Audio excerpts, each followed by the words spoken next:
Mes frères et sœurs, imaginez un homme qui porte en lui la lumière du prophète Mohammed sallallahu alayhi wa ali, la sagesse de l'imam Ali alayhi salam, la patience de l'imam al-Hussein alayhi salam, et qui, malgré son immense savoir, vit enfermé sous surveillance, privé de liberté.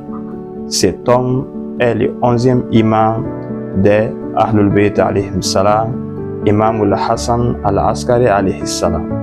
Aujourd'hui, nous nous souvenons de son martyre survenu le 8 Rabi al-Awwal de l'an 260 de l'Hégire à Samoura. Qui est-il? Qui était-il? Pourquoi fut-il persécuté? Et quel message nous laisse-t-il? Bienvenue.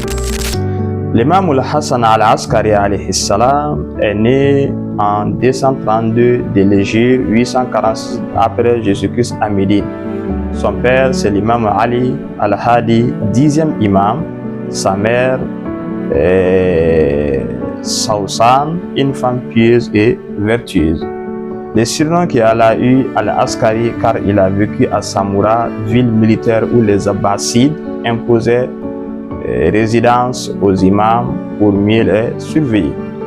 Il fut imam pendant 6 années seulement, 254 de l'Hégire à 260.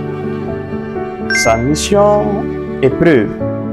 Les Abbasides, en particulier Al-Mu'tasim, craignaient l'imam.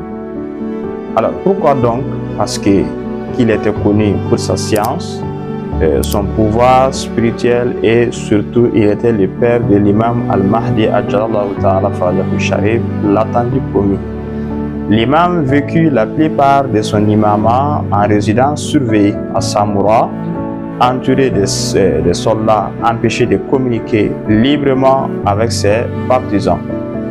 Malgré cette oppression, il parvint à enseigner à travers des lettres des disciples de confiance et à préparer discrètement la communauté à l'occultation de son fils, Imam al-Mahdi Ajjalallahu Ta'ala Farajahu Sharif.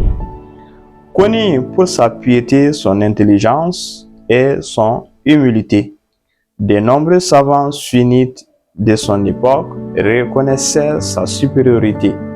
Il enseigna la pureté de la loi, la piété face aux tyrans et l'importance de s'attacher fermement au Coran et à Ahlul Bayt alayhim salam.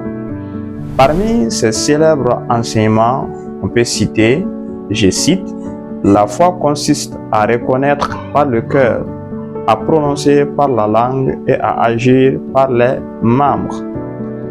Les califes abbasides al-Mu'tamid, inquiets que l'imam ait un fils qui renversait leur injustice, décida de l'empoisonner.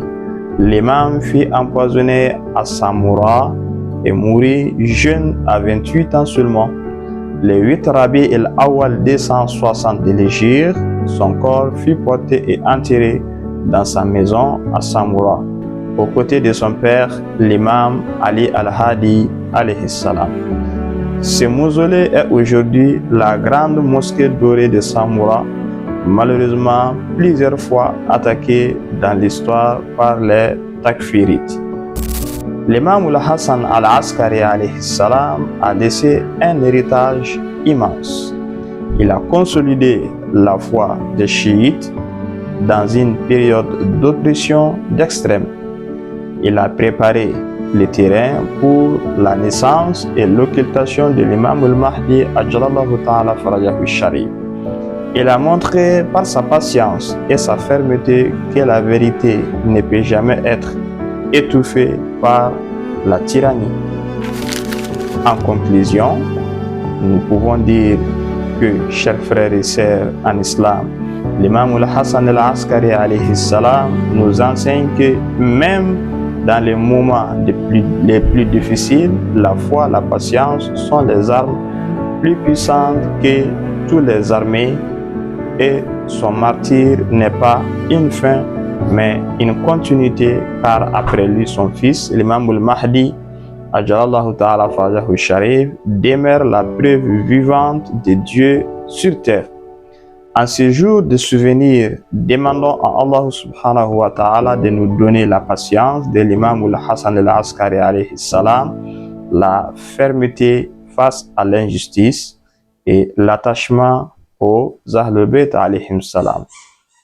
Abonnez-vous et likez et partagez. Wassalamu alaikum wa rahmatullahi ta'ala wa barakatuh.